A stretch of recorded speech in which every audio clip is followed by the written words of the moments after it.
We are going to be on verdict watch for Kelsey Fitzsimmons today, so let me tell you a little bit about how that's going to play out since it is a bench trial.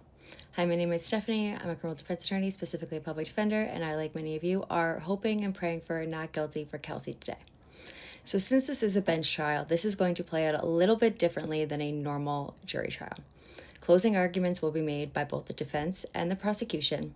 There is still that motion pending for the judge to visit the crime scene, but at the close of court yesterday, the judge asked the defense if they still wanted him to visit the crime scene, meaning Kelsey and Justin's former home.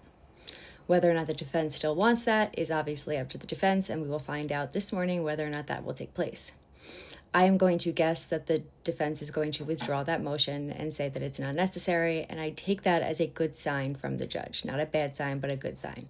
Usually when a judge says to a side, whether it's a Commonwealth or the defense, do you still want me to review that piece of evidence? It typically means that they are leaning towards that side, that it's not necessary for their deliberations because they already are leaning towards that side.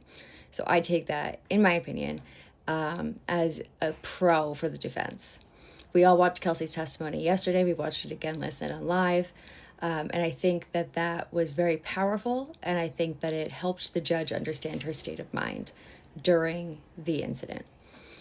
After they do the closings, the judge will retire to his chambers and he will go through his copious amounts of notes that he took during the trial, looking to see if the prosecution/Commonwealth met the elements required for their charges.